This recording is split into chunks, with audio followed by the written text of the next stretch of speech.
Eu queria usar um texto simples e pequeno.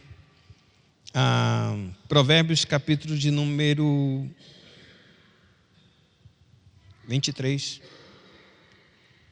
Apenas o verso 7.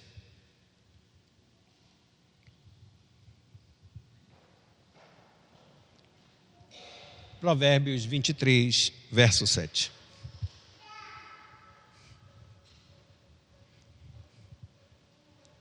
Hoje a gente vai caminhar em meio à história da igreja. E a história do pensamento que a gente está em curso. Lembrando que a igreja ela é sempre contra a cultura. 23, Provérbios 23, verso 7. E é nisso que a gente vai se ater hoje.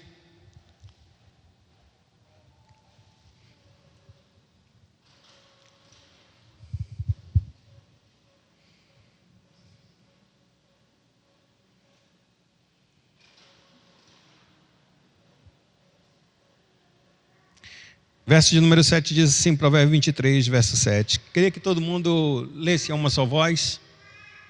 Por quê?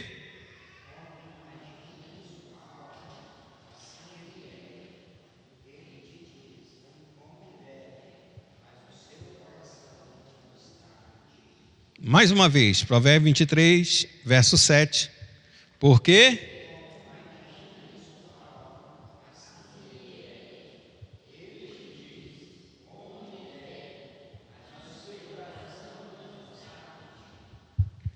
Autor desse provérbio, Salomão, ele diz, porque como um homem imagina em sua alma, assim ele é. Quando a Escritura vai colocar determinados textos, ou está sendo recitado alguma coisa na Escritura, entenda que o registro é a verdade, mas não significa dizer que é verdadeiro.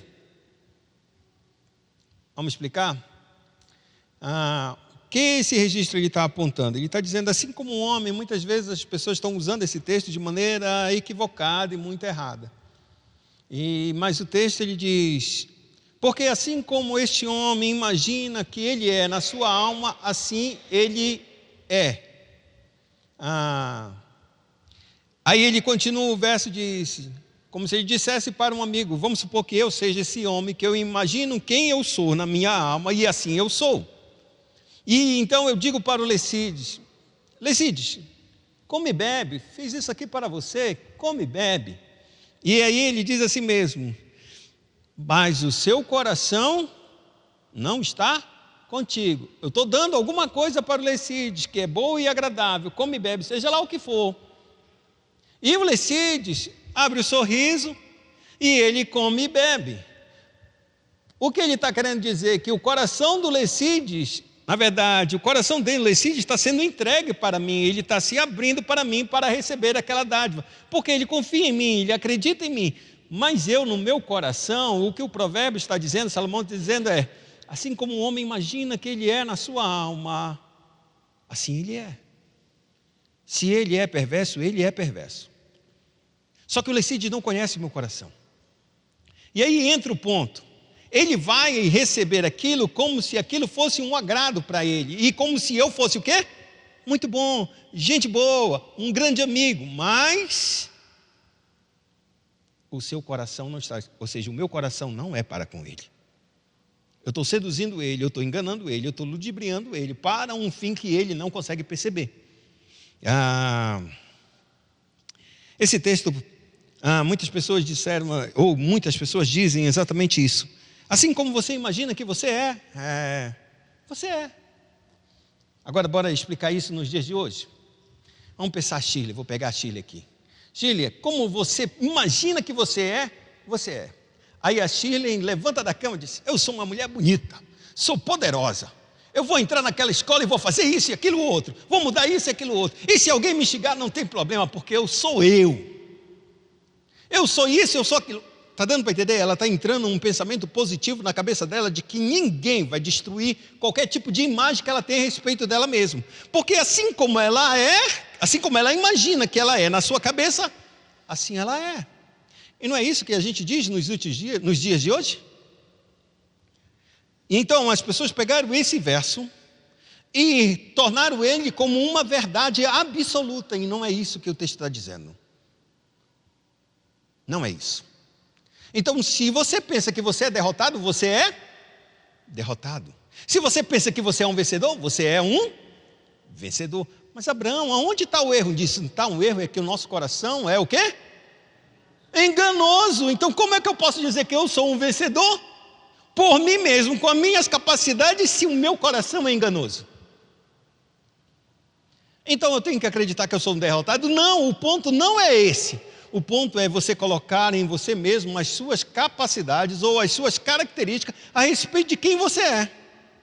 Porque o único que pode dizer quem você é aquele que te criou, aquele que te salvou, aquele que redimiu e aquele que te deu outra vida.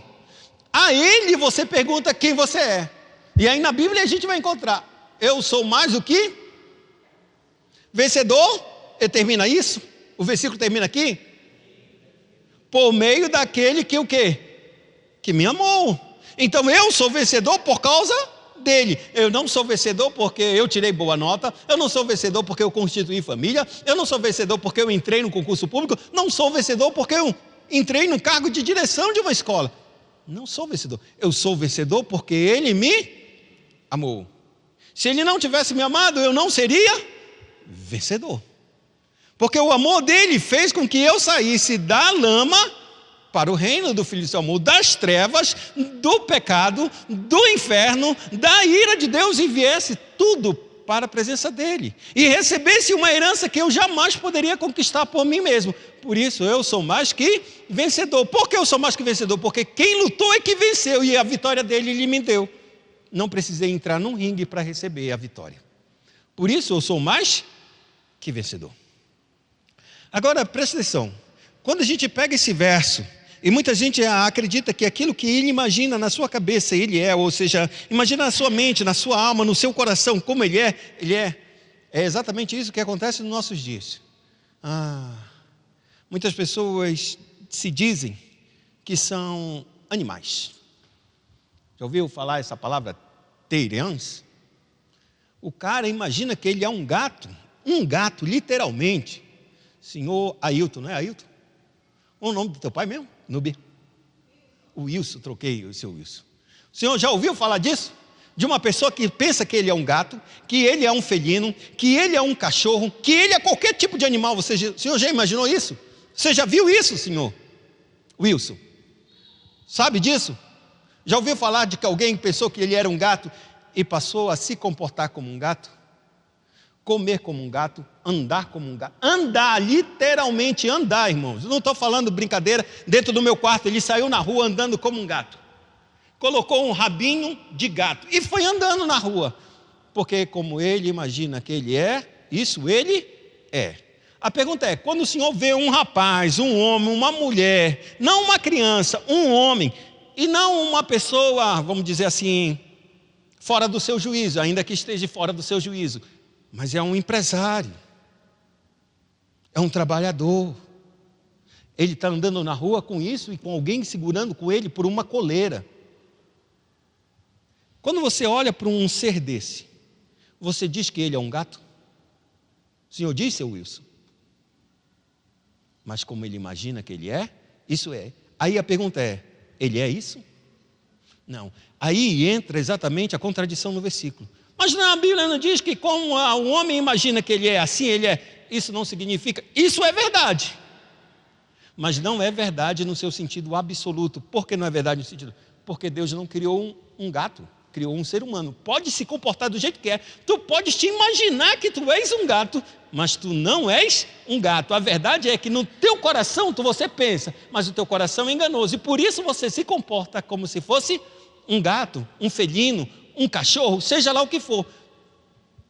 Mas isso só revela que a verdade não está em você, no teu coração. E isso parece ser uma coisa, nos dias de hoje, meio aberrante, né? Como uma pessoa pensa que ele é um cachorro, como uma pessoa vai comer como um cachorro. E tem pessoas, teve um que foi na década de, acho que foi de 70 ou 80, que ele começou a se comportar, que ele achou que a alma dele era um tigre, uma coisa assim, um felino. A partir da década de 80, ele começou a fazer uma transformação completa no seu corpo. Ele pintou todo o corpo dele como se fosse um tigre, de tatuagem. Tatuou o corpo inteiro como um tigre. O tempo foi avançando, a tecnologia foi avançando, e o que é que ele fez? Ele começou a fazer cirurgia plástica para se transformar como um corpo de um rosto de um felino. Se transformou. Depois ele começou a trocar o seu próprio globo ocular, né, que o felino tem olhos claros, né, amarelos, mais ou menos assim. Ele fez exatamente isso, injetou lá uns negócios lá nele, lá na tecnologia, e ele colocou um espice como se fosse de bigode de felino. Rapaz, depois ele colocou uns chifres aqui como se fosse um gato. O cara já estava quase totalmente transformado. Colocou um rabo nas costas e começou a andar na rua. Todo mundo se escandalizava. As unhas deles e os dentes deles começaram a ser afiados como se fosse presa. Quando ele abria a boca assim, se via exatamente as 4 presas de um animal, todo afiado. Os dentes eram como se fosse um tigre. Resultado dessa transformação, em 2012, mais ou menos, esse cara, com 56 anos, ele entrou no seu quarto, solitário, sem mais ninguém, e tirou sua vida. Assim como o homem imagina que ele é? Não é. Você só lutou contra a sua natureza de ser humano, porque acreditou que alguma coisa você era aquilo que você não é. Mas de onde vem esse tipo de comportamento?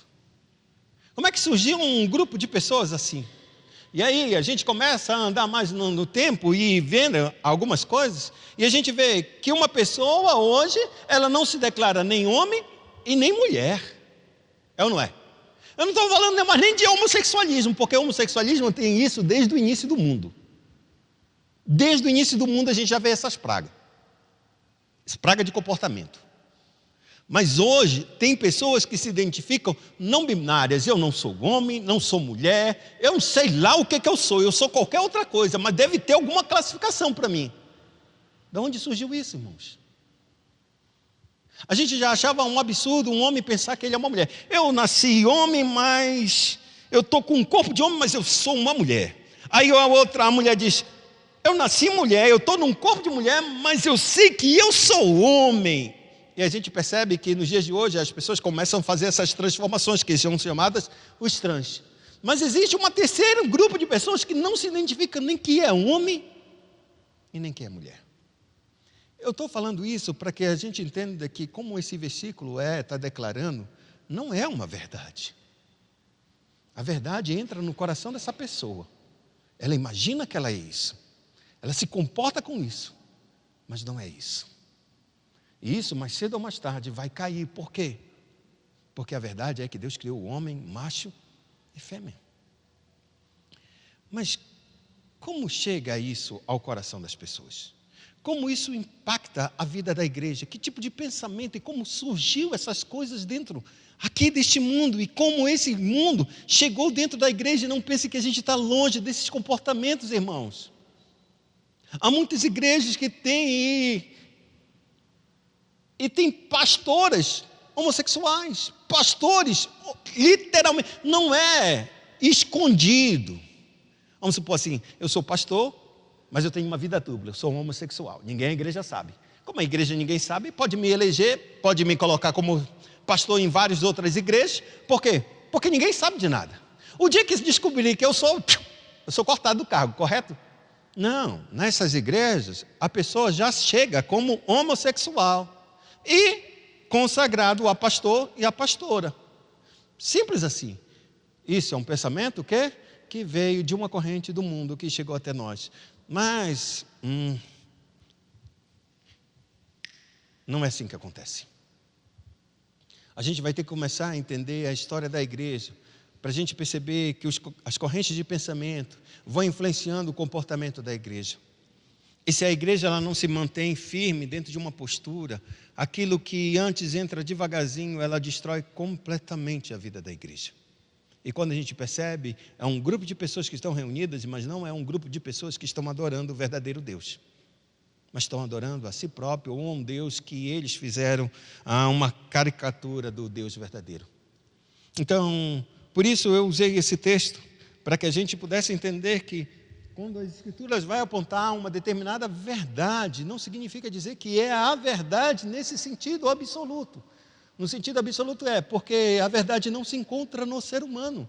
Como disse o apóstolo Paulo, seja Deus totalmente verdadeiro e todo homem mentiroso. Por que ele é todo mentiroso, todo homem? Porque o seu coração é enganoso. Às vezes ele pensa que ele está falando a verdade, ele pensa que ele está fazendo o que é certo e está fazendo o errado. Quantos de nós não nos enganamos nessa vida? E não nos enganamos ou enganamos os outros porque a gente queria fazer isso, mas porque a gente foi enganado. A gente acreditou que isso daria certo, seja lá o que for. Não, poxa, eu tentei, eu acreditava que isso daria certo. E o que aconteceu? Deu errado, não foi enganado. Eu acreditava que essa pessoa ia caminhar junto, não caminhou. Eu acreditava que isso ia até o final e não foi. E assim vai sucessivamente a conduta. Algumas coisas para nós são intencionais, outras não são intencionais.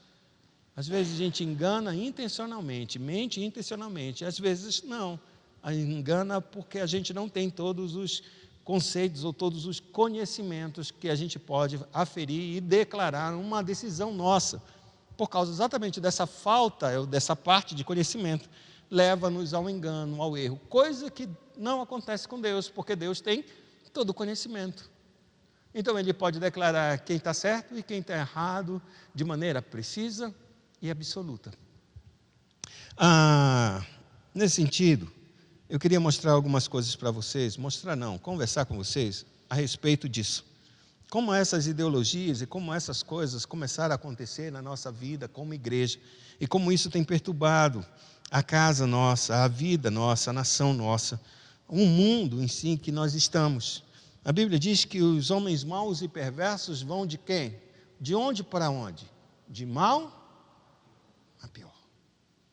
Não há um processo de progressão, de evolução, mas um processo de degradação. Agora entenda isso quando a gente está falando de mal a pior. Deus está trabalhando com o caráter, não com a inteligência humana, não com a criatividade humana, não com nenhuma dessas habilidades, mas com as virtudes que há inerente no ser humano. Essas virtudes, por ter um coração perverso e maligno, ele vai de mal a pior. Ou seja, todo bem que o homem possa fazer, ele sempre, de um jeito ou de outro, ele vai descaminhar para produzir um mal nessa sociedade. Isso para qualquer coisa. Diz a história que Santos Dumont, por ter inventado o avião, no início do século passado, retrasado, século passado, né? Século XX, ele viu as suas grandes máquinas voando o céu, cortando o céu. Ele ficou maravilhado. 15 anos depois, esses mesmos aviões estavam entrando na Europa para bombardear a Europa inteira. Quando ele viu isso, na Primeira Guerra Mundial, que aquilo que ele havia criado, fabricado, que era para transportar os seres humanos, ele viu como uma arma de guerra que os homens fizeram para destruir uns aos outros. Isso dizem a história, que isso trouxe uma grande depressão ao coração de Santos Dumont, por ele ter visto a sua criação se transformar em uma arma de guerra. E não é à toa hoje, todas as coisas que a gente vê, todas elas são literalmente neutras. Neutras porque esse computador, internet, uma arma que eu construo ou compro, todas elas não é para bem nem para mal. Basta eu pegar, então o bem e o mal parte daquele que está manuseando aquilo. E uma vez que eu manuseio para o bem, vai ser para o bem. Mas se eu manusear para o mal, vai ser para o mal. Porque em si o objeto, ele não tem vida própria, ele não tem possibilidade alguma de fazer coisa alguma, ele é neutro. Mas aquele que a manipula, aquele que toma conta, aquele que domina, esse sim pode fazer. Ninguém vai desconsiderar que remédios que são dados, que foram fabricados para curar as pessoas são os mesmos medicamentos que muitas vezes as pessoas entram para se tornar drogadas. Aquele remédio dá um barato legal, então vamos pegar esse remédio, vamos comprar esse remédio, vamos fazer isso desse remédio. E assim vai. Se a gente pegar a internet, da mesma forma, quem pode dizer que não foi maravilhoso o uso da internet? Ninguém pode negar que foi um benefício enorme para nós. Mas também, quantos males ela tem trazido? Por quê? Porque a internet está sendo serviço também para palcos de crimes, de coisas ruins, que chegam a nós se nós não tivermos a capacidade de fazer uma seleção. Tudo nessa vida vai uma mudança, e essa mudança, amados, ela acontece exatamente para um coração, que quando ele não está em Cristo, isso vai de mal a pior. Vai de mal a pior. Então, nesta manhã, eu queria iniciar nosso texto, para a gente começar a compreender esse pensamento que tem chegado nos nossos dias. E ele passa por 3 divisões da história. Primeiro, na Idade Média, que a Idade Média, quando a igreja ela nasce debaixo de um império romano. E esse império romano tinha o líder dele maior, que é o imperador, considerado como se fosse um deus. E só o imperador podia ser chamado de Senhor. Quando a igreja é levantada por Cristo, a igreja ela faz uma proclamação: só o Senhor é Deus. Só o Senhor Jesus é Deus, é o grande rei, é o absoluto. Essa linguagem para nós nos dias de hoje parece simples, parece meio que inofensível, apenas como se fosse um título mais algum. Mas no início da igreja primitiva, isso não tinha nada de inofensivo. Isso era uma afronta para o poder instituído, no caso, o imperador. E era uma afronta a mais, porque a igreja ela não adorava outros deuses ou outras invenções ou outras divindades a não ser o Cristo. E esse Cristo era absoluto e é Senhor. Ninguém mais é Senhor do que Cristo. Essa declaração da igreja, a princípio, confrontou a igreja judaica, o judaísmo, que lutou e bateu nela, dizendo que esse não é o Messias. A partir do momento que a igreja começou a avançar e começou a tomar dimensão maior, caiu nos ouvidos do imperador romano exatamente isso. Existe um grupo de pessoas que não te adora, César. Porque no Império Romano havia liberdade de culto. Liberdade de culto.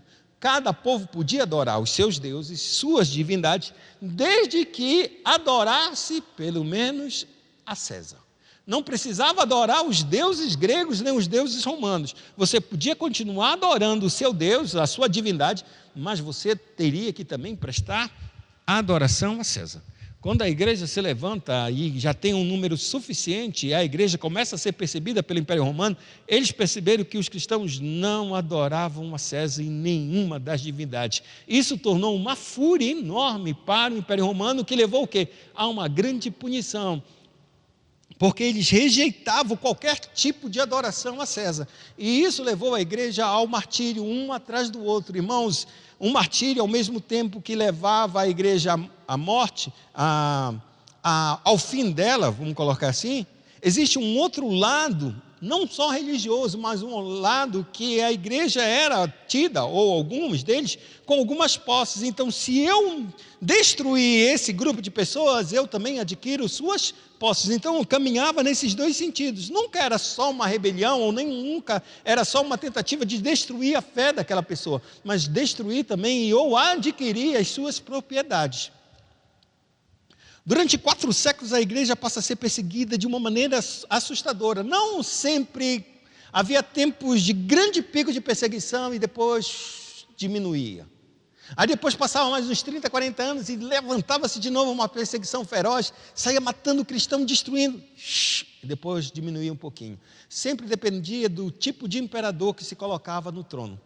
Fato é que depois de 4 séculos, a igreja se estabiliza porque a igreja se tornou tão grande, em meio a essa perseguição, a igreja não diminuía, ela crescia, ela foi tomando conta do império inteiro.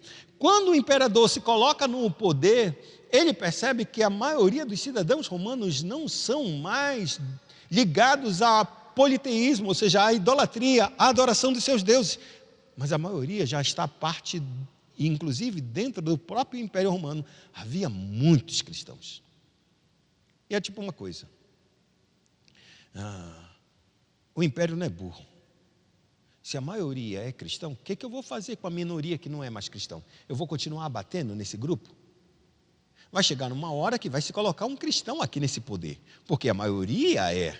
E não é agora uma ralé de escravos, não. A grande maioria, já tem uma grande maioria, verdadeiramente de poder, de autoridade, na posição de autoridade, como cristãos. Eu não posso mais fazer isso. Dizem que Constantino ele se converte. E quando ele se converte, ele estabelece e libera que todas as religiões podem servir os seus deuses da menor forma. E nem o cristianismo agora se torna mais uma religião perseguida, mais uma religião que pode ser aceita e adorada da mesma forma como todas as outras. Passa mais alguns anos e ele considera o cristianismo agora como a religião oficial do Império Romano. Agora, o cristianismo que antes era um perseguidor, ele se coloca na posição de, sou maioral.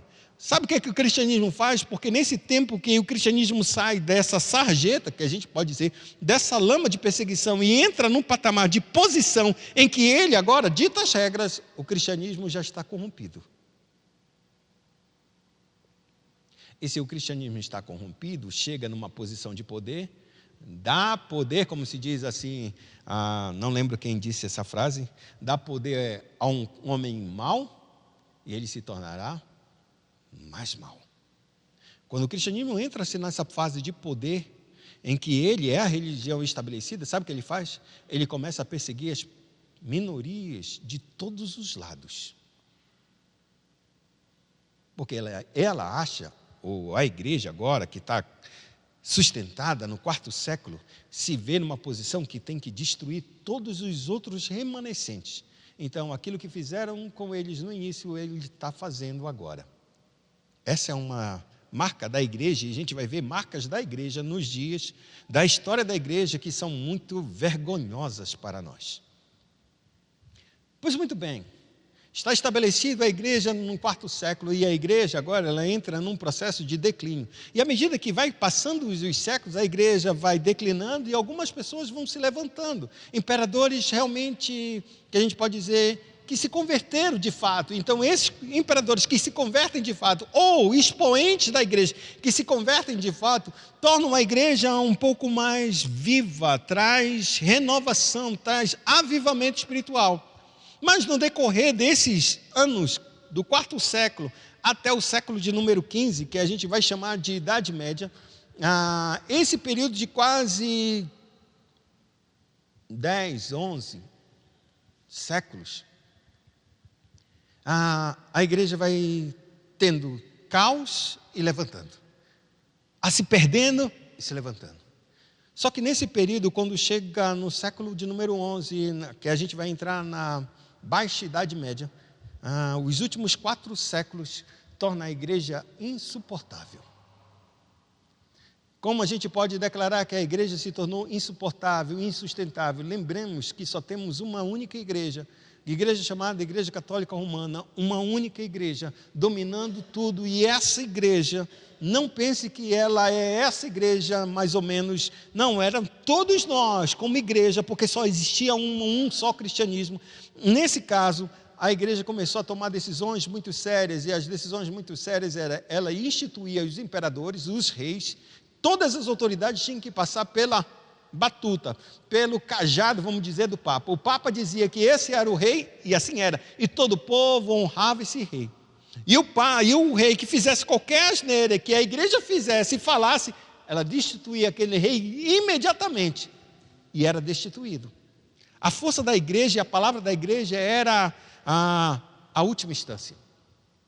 Ela mesma declarou que ninguém podia mais ler a Bíblia, e ler a Bíblia era um caso de crimes, e a gente possa assim dizer. Quem podia ler a Bíblia era apenas os sacerdotes e alguns poucos nobres que tinham essa capacidade ou esses recursos de ter. E ainda mais, as pregações que eram feitas só podiam ser feitas em latim. Então, se eu não era do povo romano e eu não sabia latim, eu não entendia a mensagem. É como se eu começasse a falar em russo aqui toda vez que eu chegasse para pregar para vocês, e provavelmente ninguém sabe russo aqui. Vocês olhavam, achavam muito bonita a forma como eu expressava, seja lá o que for, mas não entendiam nada. A igreja estava completamente à mercê de um clero, e um clero que falava das escrituras que as pessoas não entendiam, não sabiam o que era. Eis a razão porque você entra na igreja católica até nos dias de hoje, e algumas igrejas protestantes, ela tem marcado os vitrais. Ou seja, essas janelinhas que a gente tem eram janelinhas pintadas pela paixão de Cristo, a ascensão de Jesus e algumas outras coisas. Por quê? Porque eles usavam isso para que a igreja, as pessoas que não sabiam nem ler e escrever, olhassem e contassem a história como se fosse uma criança contando a história em gravuras. Você conta a história e vai mostrando a encenação dela. Para isso era suficiente, para eles era só isso que podiam ter. Isso, amados, permitiu com que a igreja tomasse toda a verdade sobre as suas mãos. Ela, a própria instituição, tomou a verdade. Então, quando eu quisesse saber, ou queria saber qualquer coisa, eu tinha que perguntar a quem? A igreja. Por que eu tinha que perguntar à igreja? Porque as universidades nascem da igreja. Todos os berços de universidade saíram da igreja. Não hoje, mas no início, quando as universidades começaram a se formar, eram nos mosteiros, eram nos monastérios, e então dali se tornou-se grandes universidades, forças de universidades. Então, todo o conhecimento está dentro da igreja, e a igreja decidia o que era certo e o que era errado, o que era verdade e o que era mentira. Então, eu não podia pensar por mim mesmo, eu tinha que perguntar à igreja se o que eu estou pensando é verdadeiro. E ela, a igreja, dizia se isso era verdade ou não. E se ela dissesse que não era verdade e eu temesse a isso, sabe o que eu fazia? Eu era queimado em praça pública como um herege, que eu estava ensinando uma verdade que é uma mentira. Isso levou a alguns cientistas verdadeiramente a entrar quase na área de Inquisição. Eu estou contando isso, por quê? Porque isso é a história da igreja até o século XV. Essa força da igreja e essa dominação, essa perseguição para que as pessoas não conseguissem pensar por si mesmas levou a um caos. E alguns outros homens começaram a se levantar para destruir esse tipo de comportamento. Não, a igreja não pode ser isso. Não, a igreja não pode vender indulgências e as pessoas receberem o céu por causa das indulgências. Não pode fazer isso e aquilo outro. Então, começou a haver um grande, vamos dizer, questionamento a respeito da autoridade da igreja, a respeito da autoridade dos dogmas da igreja, se a igreja verdadeiramente está dizendo a verdade ou se ela não está. Então, isso surgiu uma grande divisão, e aí o que a gente chama de renascimento, a partir do século de número 15, em que o renascimento seria exatamente isso.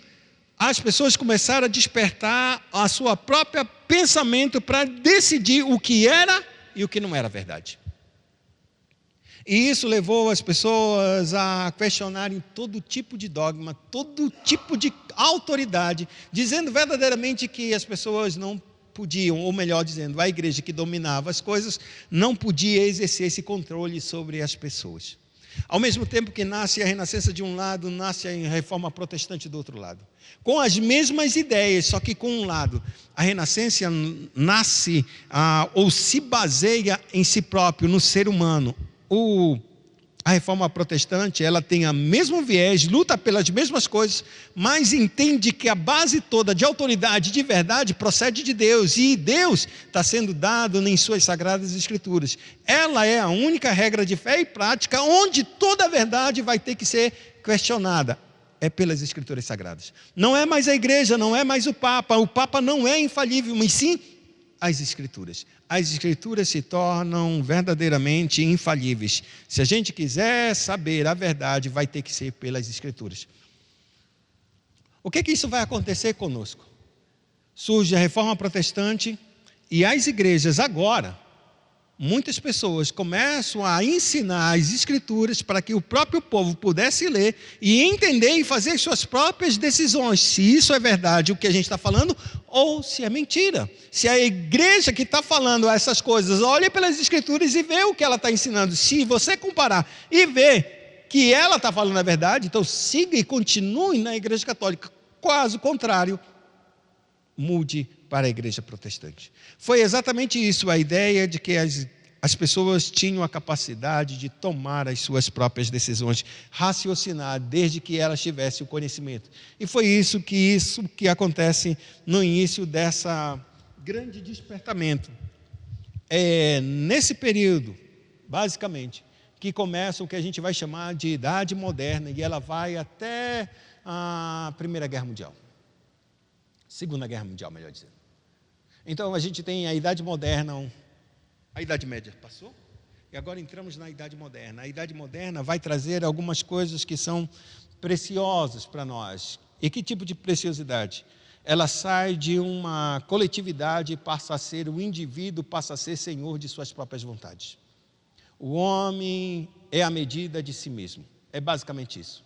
Eu penso, eu declaro, eu faço, então entra-se numa linha de completo individualismo. Tudo eu passo por mim, eu decido, eu faço e aquilo outro. Rompe-se completamente com todo o dogma da igreja, com cada dessas instituições, e ele se torna exatamente o que ele quer ser.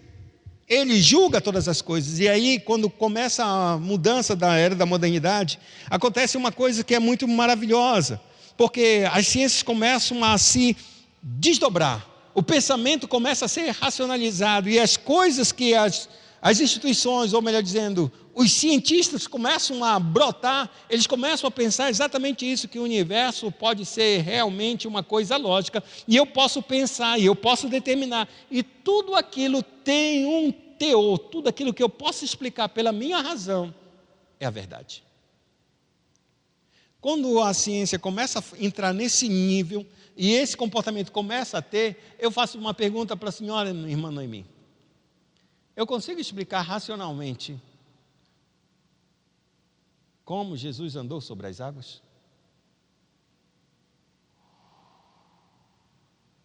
Consigo, irmã Noemi? Irmã Noemi? Irmã Noemi? Irmã Noemi? Eu consigo explicar como Jesus multiplicou pães e peixe? Como Jesus multiplicou pães e peixe? Eu consigo explicar?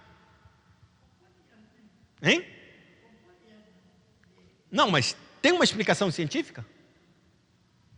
Tem uma explicação científica, irmão Jorge, a respeito de Jesus ter morrido e 3 dias depois ele ressuscitar? Tem explicação isso? Tem explicação de Lázaro ter morrido 4 dias e estar em estado de putrefação e ele voltar a andar? Tem explicação isso? Se eu não consigo racionalizar com isso, o que eu tenho que fazer com essas histórias das Escrituras Sagradas? Digam, Rose, se eu sou um racionalista e começo a pensar que tudo tem que ser passado pela minha razão e tem uma explicação lógica, se isso não tem explicação lógica, o que eu tenho que fazer com esses eventos que dizem que Adão e Eva estavam lá no paraíso, que nasceram dali, que Deus abriu um mar vermelho, que multiplicou pães e peixes? O que eu tenho que fazer com esses eventos? Me digam. Não, eu sou um racionalista. O que eu tenho que fazer com isso? Se você acredita que só pode ser explicado por meio da razão, o que você faz com esses eventos? Ignora. Ou eu posso fazer uma outra coisa. Eu posso imaginar que esses eventos são apenas o quê? Fantasia, parábolas, uma analogia para alguma coisa de verdade ser mostrada para nós. Sabe qual é uma das interpretações da multiplicação dos pães e peixes? Que um garotinho veio com 5 pães e 2 peixinhos e entregou para Jesus, e Jesus fez aquela multidão e foi passando para mais de 5.000 homens que comeram. Sabe qual é a explicação? Não foi nada disso que aconteceu. Vocês entenderam tudo errado.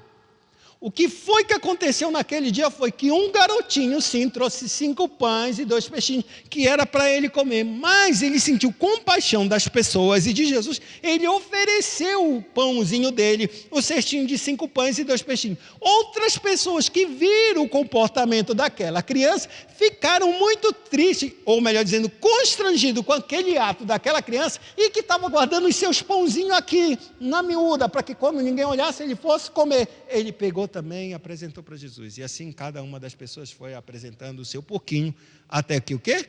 Tinha tanto pão e tanto peixe que pôde dividir com todo mundo. Mas não tem uma explicação lógica agora? Tem ou não tem? Não é verdade? É isso que eu estou dizendo. Quando a mente mudou, irmãos, e a gente começou a analisar tudo por base de um raciocínio extremamente lógico, que teria que ser explicado naturalmente e nada de sobrenatural, eu tenho que alterar as Escrituras Sagradas. Eu não posso acreditar. E se Jesus ressuscitou, como é que eu vou fazer isso? Na verdade, Jesus morreu. Não, Jesus ressuscitou, mas ressuscitou no meu coração. Lembre como uma pessoa que morre, e você sempre mantém ela viva? Não, ela está viva aqui no meu coração sempre. É assim ou não é?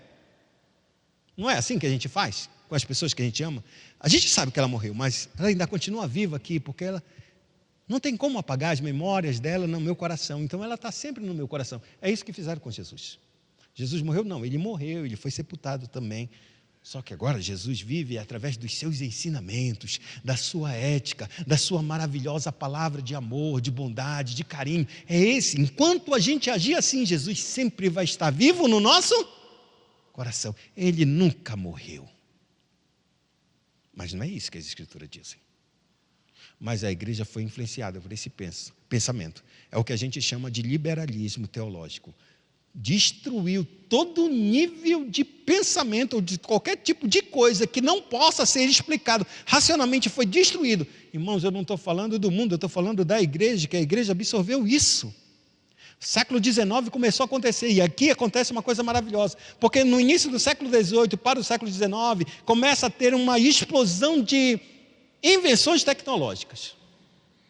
Primeira Revolução Industrial, Segunda Revolução Industrial, eletricidade aparecendo, avião aparecendo, tudo estava acontecendo, uma maravilha, uma propulsão de coisas que jamais alguém tinha visto. Sabe o que os homens fizeram? Durante esse período também apareceu o que a gente chama de teoria da evolução. Charles Darwin fez a evolução das espécies e então ele imaginava que uma espécie tão pequenininha assim foi evoluindo com o passar de milhões de anos e criou-se o ser humano basicamente assim. Então todos nós estamos num processo de evolução e vão avançar.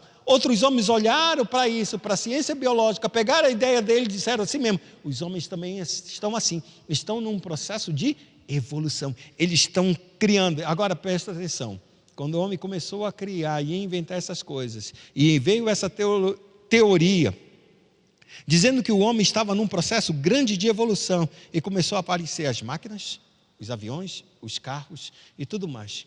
Quando entra no século de número 1914, entra-se a Primeira Guerra Mundial. Buf!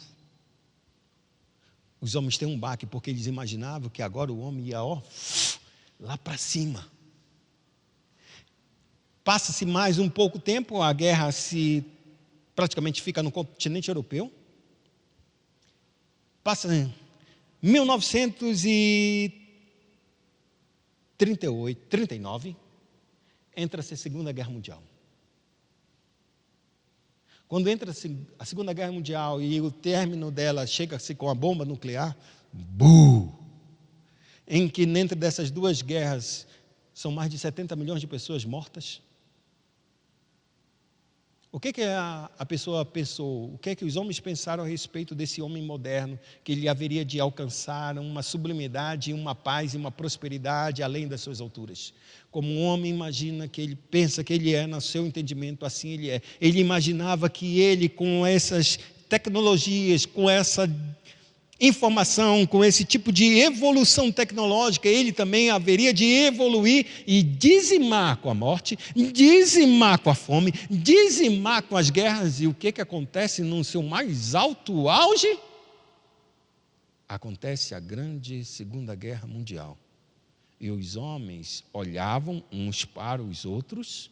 E isso aqui tem um detalhe interessante. Na Primeira Guerra Mundial se levantou o que a gente chama de Revolução Russa, onde entra-se o comunismo propriamente dito com as ideias de Marx. Quando termina a Segunda Guerra Mundial, a Rússia está estabelecida como um regimento, um domínio.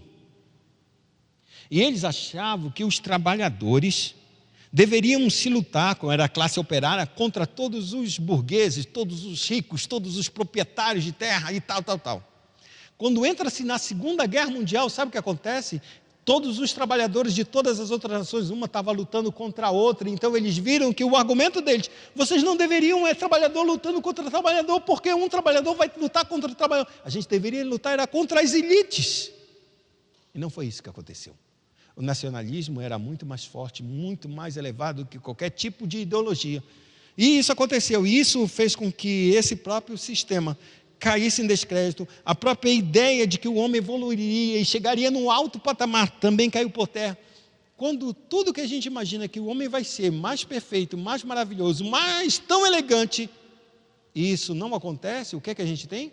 Uma grande sensação de frustração, e é isso que acontece com o final da Idade Média. Ao final da Idade Moderna, as pessoas não acreditavam mais nos homens. Porque tudo que foi construído, tudo que foi belo, tudo que o homem inventou, só trouxe mais o quê? Morte. Não levou esse coração a se tornar melhor, mais compassivo, mais generoso, mais amável. Só se tornou mais belicoso, mais odioso. Os homens vão indo de mal a pior. Só que sabe o que acontece?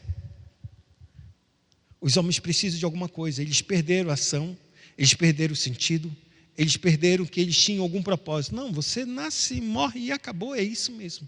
Não tem sentido, não tem nada, não tem valor. E aqui começa o que a gente chama de idade pós-moderna. Porque depois da Segunda Guerra Mundial, em que o homem vê uma catástrofe gigantesca em todo o globo, os homens olhavam para isso, o que a gente fez? Talvez uma grande queda que a gente tenha, uma grande decepção leve a gente a rever nossos comportamentos e mudar. Não é mais fácil fazer isso? Sabe o que aconteceu? Depois da Segunda Guerra Mundial se tornou dois grandes blocos. Comunista de um lado, o socialista, com o peso da União Soviética, dividindo o que a gente chama, que vai cair em 1989, a grande cortina de ferro, que é a Guerra Fria, que a gente chama. De um lado, os soviéticos, do outro lado, os Estados Unidos, ocidental com oriental, brigando numa Guerra Fria em que todas as armas nucleares começaram a se levantar de um lado e todas as armas nucleares do outro lado. Quem tinha mais arma nuclear de um lado e do outro era que metia o medo de fazer, e nunca jogaram, graças a Deus nunca vão jogar, eu espero, entre uma bomba e outra, porque não sobraria ninguém mais aqui. Mas por que eu estou contando essa história? Porque até então, até 1945, em final de 50, década de 50, as pessoas acreditavam que a razão chegaria ao pleno conhecimento e desenvolvimento do homem. Agora não chegou, chegou numa grande guerra, duas grandes guerras. E depois disso, surgiu várias outras guerras muito maiores que a Guerra Mundial, que a Segunda Guerra Mundial, que destruiu muito mais pessoas do que a Segunda Guerra Mundial. Ainda que fossem pequenas guerras, pequenos confrontos, foram muitos, irmãos, muitos mesmos. Muitos de milhares, que a gente pode assim dizer, de pequenos grupos acontecendo, guerras explosivas que foram acontecendo. O que acontece? Então os homens começaram a ter um outro tipo de pensamento, começou a se levantar alguns pensamentos que começam a inundar a sociedade nos dias de hoje. Hoje a gente vê um grupo de pessoas que não há propósito nessa vida. Que a vida não tem propósito. Que eu nasço, como, morro e vou, acabou. Viver uma vida que sem propósito, sem perspectiva, é uma vida que não consegue viver. E aqui acontecem algumas coisas que são importantes. Os ocidentais começaram a experimentar um movimento de conversão, se a gente assim pode dizer, de cristãos para o islamismo. Cristãos para o islamismo. considerando que não são de fato cristãos. Apenas têm uma herança cristã, mas não são convertidos. Não conhecem as Escrituras, pouco sabe que Jesus existe, que tem Natal, que vai uma vez, no máximo 2 vezes a uma igreja por ano. Às vezes é na Páscoa e na maioria das vezes no Natal. E só. Isso é cristão?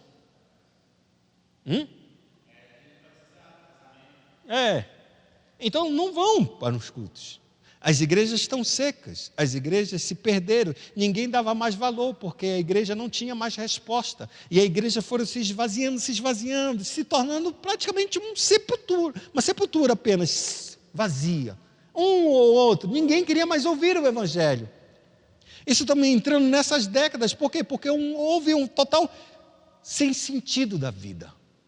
Deus nem está aqui entre nós. Nem existe Deus entre nós. E aqui começa a acontecer algo que vai começar a mudar o comportamento da mente humana.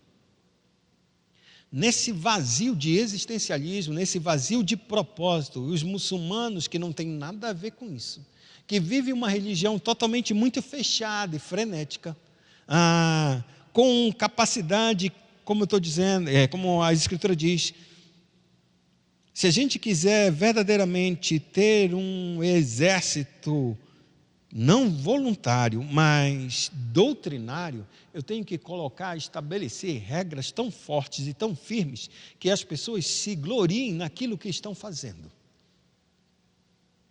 Os muçulmanos, para você ser um muçulmano verdadeiro, você tem que orar 5 vezes ao dia. Horários fixos. E onde tiver, você tem que parar e orar. Você vai passar em determinados lugares que são muçulmanos, assim, que tenha muçulmanos, e se você passa meio-dia, se ele está andando na rua, ele tem sempre um tapete andando consigo, e então ele baixa o tapete e dobra o joelho na frente de qualquer um, por onde estiver andando, ele dobra o seu joelho e ora. Eu vi isso no aeroporto. Isso considera que um homem, esse muçulmano, é um homem fiel à sua doutrina, às suas regras de fé. Ele tem que ir, se eu não me engano, 2 ou 3 vezes, ou uma vez pelo menos na vida, a Meca, para fazer a peregrinação em Meca, para ele ser considerado verdadeiro muçulmano, para que ele possa entrar no céu, no paraíso. E se você for um muçulmano muito radical, que quer levar verdadeiramente a guerra santa aos outros homens, se você que é um homem vai levar essa guerra, porque é o homem que leva essa mensagem, e se você morrer ou matar outras pessoas por nome de Alá, você vai ter um paraíso enorme, pelo menos umas 100 mulheres lá no paraíso, só para você.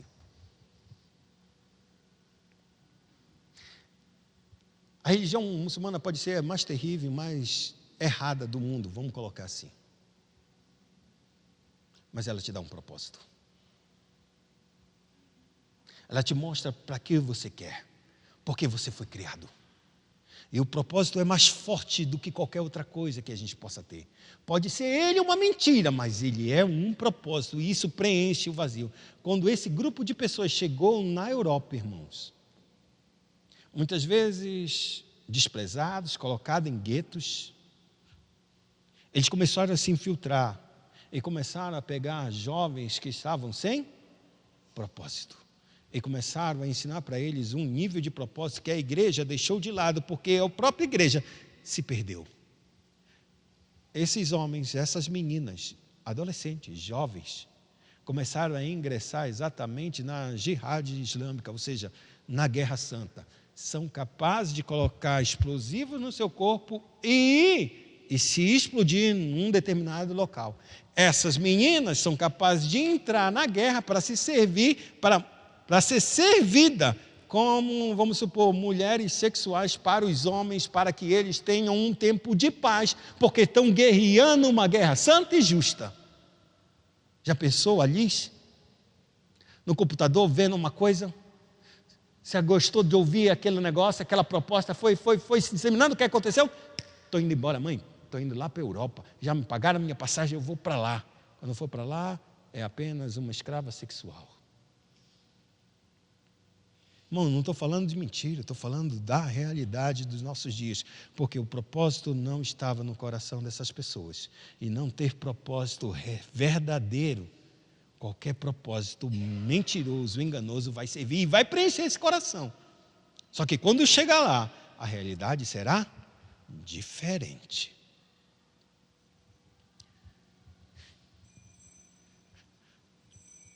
Mas como é que faz essa mudança de comportamento entre uma ideia de que agora eu sou pensador, e entendo todas as coisas, e agora eu não tenho pensamento nenhum? No próximo domingo, a gente vai estudar a respeito dos pensamentos que chegaram às nossas cabeças. E 3 autores, ou filósofos, ou pensadores, que a gente pode assim dizer, são determinantes para o que a gente vai ver nos dias de hoje. Esses 3 filósofos ou pensadores, Nietzsche, Foucault e Derrida. Esses 3 pensadores, o primeiro, que é o Nietzsche, que ele vai dizer a célebre frase, Deus está morto, é ele que começa com esse processo. E ele começa com um processo dizendo exatamente, destruindo qualquer tipo de objetividade, ou seja, a verdade absoluta não existe. É impossível o homem adquirir uma verdade absoluta. Então, quem dizia que a verdade é absoluta? Vocês sabem quem diz que a verdade é absoluta? Quem diz? Vamos lá? Quem é que diz que a verdade é absoluta? Deus, Jesus. As Escrituras, não é isso que a gente aponta? Aqui é a verdade absoluta. Quando Nietzsche começou a dizer, ele está dizendo, isso não é verdade absoluta. Isso é apenas uma verdade. Não há possibilidade alguma da gente conhecer em absoluto e objetivamente a verdade. Quando esse pensamento surge, irmãos, quando essa coisa vem sobre nós, a gente começa a colocar em xeque o quê? As Sagradas Escrituras e tudo que há neste mundo. Se eu não posso dizer que existe uma verdade absoluta, então qualquer um terá a sua própria verdade. Então a gente entra num verdadeiro caos, porque não existe mais verdade. Eu vou parar por aqui e depois, a partir deste homem, Nietzsche, vai surgir outros pensadores que são, vamos dizer assim, discípulos deste homem, que são o Foucault e o Derrida, e que eles avançam na ideia de Nietzsche de uma outra forma, para que a gente entenda aonde a gente vai chegar nos dias de hoje, e como tem esses tipos de pessoas, ou esse grupo de pessoas que imagina que ele é uma coisa e ele é, mas isso não significa dizer que ele é. Oremos ao Senhor e pedimos ao Senhor a sua graça, porque um exemplo claro disso, e a Bíblia diz que não há nada de novo debaixo do céu. Se não há nada de novo, quem imaginou que é uma coisa e não é? Eu acho que o maior exemplo claro disso é Sansão. Por muitas vezes Sansão foi brincando e foi mentindo, não foi? Com as suas tranças, seus cabelos junto com a Dalila. E toda vez que ele dava uma mentira e ela fazia o que ele dizia, ele se levantava, matava os filisteus, mandava eles saírem escorraçados, como a gente pode dizer, e ficava tudo de bem. Mas uma noite, ele não suportando mais, ele contou: o meu segredo está nos meus cabelos, nas minhas tranças. Se cortarem o meu cabelo, eu perderei toda a minha força. E a Bíblia declara que ela fez ele adormecer no colo, cortou o seu cabelo e então gritou: Sansão, os filisteus nos atacam. E sabe o que acontece? O que Sansão falou? Me levantarei e farei com eles como todas as outras vezes. Mas o texto bíblico diz: Sansão não sabia que o Senhor não era mais com ele, que o Espírito do Senhor não era mais com ele. Quando ele se levantou apenas como um homem. Prenderam e cegaram os seus olhos. Que o nosso coração possa olhar para a vida que Deus tem nos dado, para que nós não olhemos de maneira errada e imaginemos algo que somos quando não somos. Pai Santo, nós louvamos o Teu nome e te agradecemos